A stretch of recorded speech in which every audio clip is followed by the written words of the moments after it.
Pada slide ini, kita membahas bias data historis. Banyak mahasiswa mengira bahwa bias hanya berasal dari algoritma, padahal dalam banyak kasus sumber bias terbesar justru ada pada data historis. Jika keputusan masa lalu mengandung ketidakadilan, maka model yang dilatih dari data tersebut dapat mewarisi pola ketidakadilan yang sama. Prinsip pentingnya adalah data yang bias akan menghasilkan keputusan yang bias pula. Karena itu, audit data tidak cukup hanya memeriksa missing value, outlier, atau format yang tidak konsisten. Audit juga harus melihat representasi sosial. Apakah semua kelompok demografis atau wilayah sudah terwakili secara proporsional? Selain itu, label yang berasal dari keputusan masa lalu perlu diperiksa. Apakah mencerminkan kondisi objektif atau justru membawa ketidakadilan sistemik?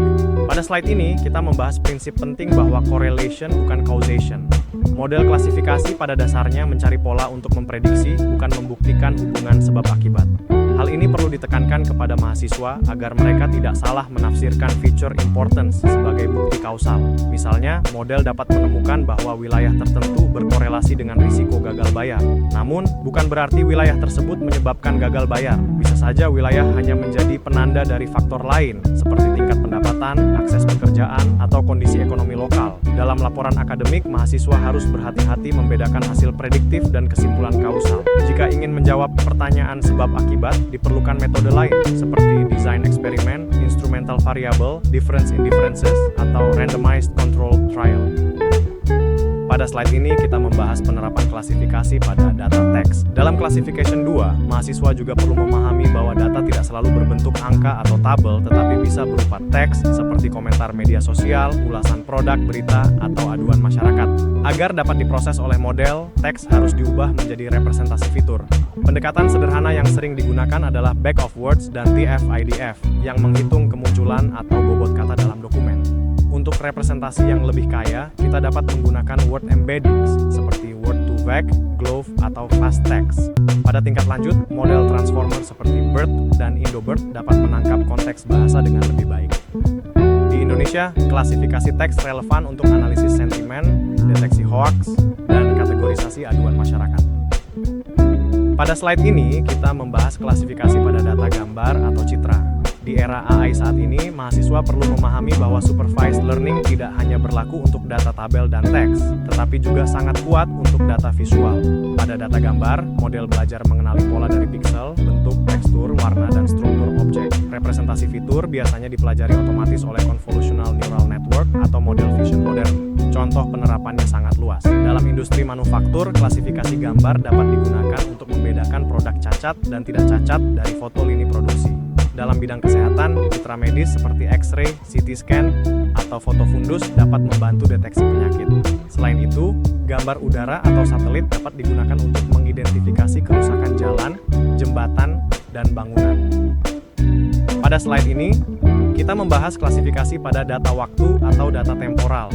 Banyak kasus klasifikasi tidak hanya bergantung pada kondisi saat ini, tetapi juga melibatkan urutan waktu.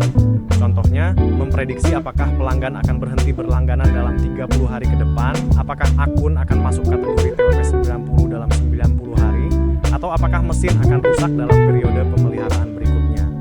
Tantangan utama pada data temporal adalah mencegah data leakage berbasis waktu. Artinya, model tidak boleh menggunakan informasi dari masa depan untuk memprediksi kejadian di masa lalu. Karena itu, pembagian data training dan testing sebaiknya menggunakan time-based split. Data sebelum tanggal tertentu digunakan untuk training, sedangkan data setelahnya digunakan untuk testing agar evaluasi lebih realistis.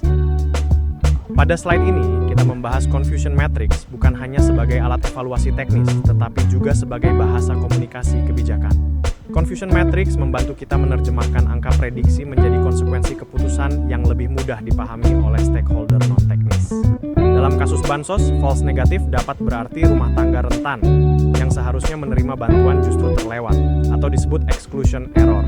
Dalam kasus kredit, false positif dapat berarti nasabah yang sebenarnya aman salah ditandai berisiko sehingga muncul inclusion error atau pemeriksaan yang tidak perlu. Dalam kasus kesehatan, true positif menunjukkan pasien berisiko yang berhasil ditemukan oleh model. Mahasiswa perlu dilatih untuk tidak hanya menampilkan angka, tetapi juga menjelaskan makna sosial, biaya, dan dampak kebijakan dari setiap kesalahan klasifikasi. Pada slide ini, kita membahas pentingnya baseline model dalam proyek klasifikasi. Salah Salah satu kebiasaan yang sering muncul pada mahasiswa adalah langsung menggunakan model kompleks seperti random forest, gradient boosting, atau neural network tanpa mengetahui apakah model sederhana sebenarnya sudah cukup baik. Dalam praktik yang baik, proses pemodelan sebaiknya dimulai dari baseline yang sederhana. Logistic regression dapat menjadi baseline klasik karena mudah diinterpretasikan dan sering menghasilkan performa yang kompetitif. Decision tree dangkal juga berguna karena mudah divisualisasikan dan tidak terlalu rentan overfitting. Untuk data teks, naive Bayes bisa menjadi baseline probabilistik yang cepat dan efektif. Baseline berfungsi sebagai standar minimum. Jika model yang lebih kompleks tidak mampu mengalahkan baseline secara signifikan, maka kompleksitas tambahan mungkin tidak layak digunakan. Pada slide ini, kita membahas perbandingan antara model sederhana dan model kompleks. Dalam machine learning, model yang lebih rumit tidak selalu berarti lebih baik untuk semua situasi. Model sederhana biasanya lebih mudah diinterpretasikan, lebih mudah diaudit, dan lebih mudah diimplementasikan. Karena itu, model sederhana sering cocok untuk konteks kebijakan publik, kesehatan, atau keuangan yang membutuhkan transparansi tinggi. Namun, akurasinya mungkin lebih rendah dibanding model kompleks. Sebaliknya, model kompleks dapat menghasilkan akurasi lebih tinggi, tetapi sering lebih sulit dijelaskan, membutuhkan lebih banyak data, dan lebih sulit diaudit. Dalam praktik nyata, organisasi sering memilih model dengan performa sedikit lebih rendah, tetapi lebih mudah dipahami dan dipertanggungjawabkan. Mahasiswa perlu memahami bahwa kompleksitas model harus dibenarkan oleh kebutuhan nyata, bukan sekadar terlihat canggih. Pada slide ini, kita membahas kalibrasi keputusan organisasi. Model klasifikasi tidak berdiri sendiri, karena hasil prediksi harus masuk ke dalam proses kerja organisasi yang nyata. Artinya, model yang bagus secara teknis belum tentu memberi dampak jika tidak sesuai dengan kapasitas institusi. Misalnya, jika model mendeteksi lebih banyak kasus berisiko tinggi karena threshold diturunkan, maka perlu ditanyakan siapa yang akan menindaklanjuti kasus tersebut.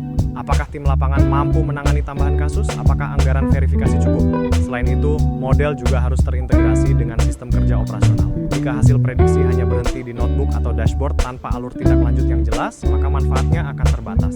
Karena itu, deployment model harus selalu mempertimbangkan kesiapan organisasi.